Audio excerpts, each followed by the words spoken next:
এদিকে হামলার মুখে আক্রমণে অনড় রয়েছে কিন্তু ইরান। দুবাইয়ে আমেরিকার উপদূতাবাসে হামলা হয়েছে। এর আগে দুবাইয়ে আমেরিকার একাধিক সেনা ঘাঁটি, সেখানেও হামলা চালিয়েছে ইরান।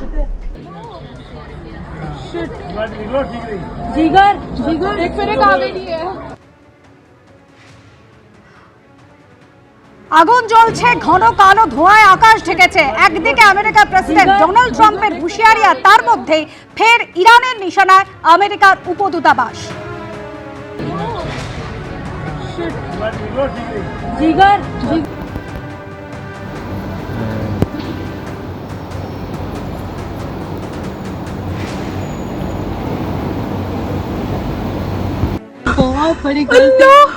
भैया जल्दी चलिए जल्दी चलिए जल्दी चलिए।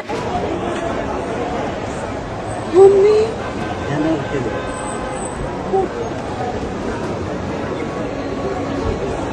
എവിടെയത് പൊട്ടി? ഐസിസിലാ?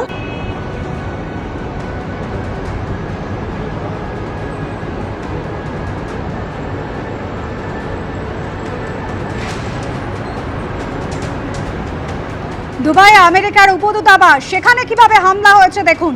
দুবাই আমেরিকার একাধিক সেনা ঘাঁটিতে এর আগে হামলা চালিয়েছিল ইরান। এবার ট্রাম্পের হুঁশিয়ারি, আর তার মধ্যে ফের ইরানের নিশানায় আমেরিকার উপদূতাবাস।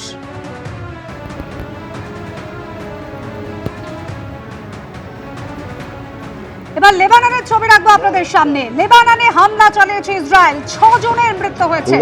মাউন্ট লেবানন এলাকায় এয়ার স্ট্রাইক যৌথ বাহিনীর হামলায় অন্তত 6 জনের মৃত্যু হয়েছে, আহত আরো অনেক মানুষ। সব মিলে ইসরায়েলি হানায় লেবাননে 50 জনের মৃত্যু হয়েছে, আহত হয়েছেন 300 জনেরও বেশি, জানিয়েছে লেবাননের স্বাস্থ্য মন্ত্রক।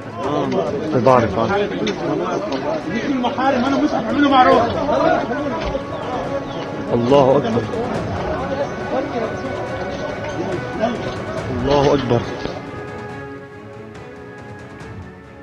রাজ্যের খবরে নজর দেব। চলতি সপ্তাহেই রাজ্যে আসছে কমিশনের ফুল বেঞ্চ। 8ই মার্চ রাজ্যে কমিশনের ফুল বেঞ্চ। রবিবার সন্ধ্যায় কলকাতায় আসছেন গণেশ কুমার এবং ভোট প্রস্তুতি খতিয়ে দেখছে এই নির্বাচন কমিশনের ফুল বেঞ্চ আসতে চলেছে 8ই মার্চ। রুমা পাল আমাদের প্রতিনিধি রয়েছেন আমাদের সঙ্গে। রুমা, দেখো, জানিয়ে রাখি যে 9-10 যেহেতু বৈঠক রয়েছে এবং একদিন আগেই অর্থাৎ 8ই মার্চে কিন্তু একদম নির্বাচন কমিশনের ফুল বেঞ্চ, অর্থাৎ মুখ্য নির্বাচন কমিশনার জ্ঞানেশ কুমার সহ অন্য 2 জন ইলেকশন কমিশনার এবং তাদের সমস্ত আধিকারিকরা কিন্তু আসছেন। এবং সেক্ষেত্রে 9 তারিখে একটা বিশেষ সারাদিনেরই বৈঠক রয়েছে, যেখানে একদম জেলা নির্বাচনী আধিকারিক, অন্যদিকে অবশ্যই পুলিশ আধিকারিক, সকলের সাথেই কিন্তু বৈঠক রয়েছে আলাদা করে। এবং তার পরের দিন অবশ্যই সাংবাদিকদের মুখোমুখি হবেন। এবং এটাও ঠিক যে যেহেতু 8ই মার্চ সন্ধ্যাবেলা আসছেন, 9-10 ঠাসা কর্মসূচি রয়েছে এবং একদিন আগেই কিন্তু রাজ্যে পা রাখছেন কমিশনের ফুল বেঞ্চ, এমনটাই খবর। অন্যদিকে রবিবার সন্ধ্যাতেই তারা আসছেন, এমনটাও জানা যাচ্ছে। তবে এটাও ঠিক যেহেতু 2 দিনের ঠাসা বৈঠক রয়েছে, সেই কারণে 8ই মার্চ সন্ধ্যাবেলায় তারা চলে আসছেন এবং 9-10 কিন্তু বৈঠক রয়েছে। এবং খুব স্বাভাবিক, একদম ফুল বেঞ্চ আসার কয়েকদিনের মধ্যেই কিন্তু একদম ভোটের যে নির্ঘণ্ট সেটা প্রকাশ পায়। এবং সেক্ষেত্রে কবে ভোট সেটা স্পষ্টতই বোঝা যাচ্ছে যে যখন 9-10 তারা বৈঠক করবেন, ফিরে যাওয়ার পর 10 তারিখে ফিরে যাওয়ার পর কয়েকদিনের মধ্যেই কিন্তু ভোট ঘোষণা হয়ে যাবে, এমনটাই কিন্তু কমিশন সূত্রে খবর। ধন্যবাদ রুমা। এদিকে ভোটের নির্ঘণ্ট কিন্তু এখনো ঘোষণা হয়নি, তার আগেই রাজ্যে কেন্দ্রীয় বাহিনী। আজ দিকে দিকে কলকাতার একাধিক জায়গায় রুট মার্চ করলো কেন্দ্রীয় বাহিনী। রাসবিহারীতে রুট মার্চ কেন্দ্রীয় বাহিনীর জওয়ানদের, তালতলা পঞ্চশায়রেও কেন্দ্রীয় বাহিনীর রুট মার্চ, বেহালায় কেন্দ্রীয় বাহিনীর মহিলা ট্রুপের রুট মার্চ।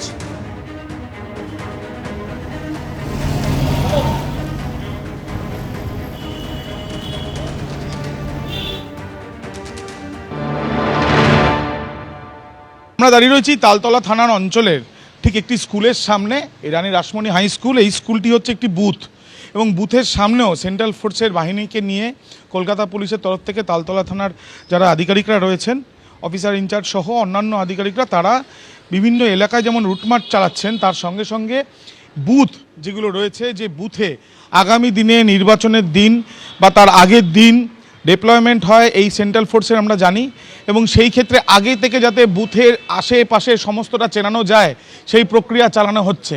এবং তার সঙ্গে সঙ্গে বিভিন্ন জায়গাতে এরিয়া ডমিনেশন থেকে আরম্ভ করে সাধারণ মানুষের সঙ্গে কথা, এবং যাতে কোনো প্রকার অপ্রীতিকর ঘটনা এই নির্বাচন ঘোষণার আগে না ঘটে, এবং নির্বাচন ঘোষণার পরেও যাতে এই বিষয়টা এলাকাকে চিনতে পারে সেন্ট্রাল ফোর্সের বাহিনী, সেই বিষয়টাকে নিশ্চিত করার জন্য একেবারে একটা বুথের সামনে নিয়ে আসা হয়েছে সেন্ট্রাল ফোর্সের বাহিনীকে।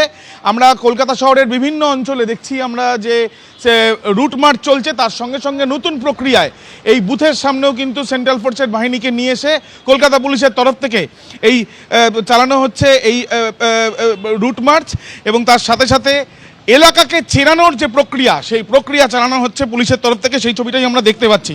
সব মিলিয়ে নির্বাচনের দিনক্ষণ ঘোষণা না হলেও তার আগেই যাতে শান্তি শৃঙ্খলা বজায় থাকে তার জন্য নির্বাচন কমিশনের যে নির্দেশ, সেই নির্দেশ অনুযায়ী সেন্ট্রাল ফোর্সকে নিয়ে রুট মার্চের সঙ্গে সঙ্গে বুথ পরিদর্শন সেটাও কিন্তু করানো হচ্ছে। ক্যামেরায় স্বপন মজুমদারের সাথে আবির দত্ত, এবিপি আনন্দ, কলকাতা। এবিপি আনন্দ, এগিয়ে থাকে, এগিয়ে রাখে।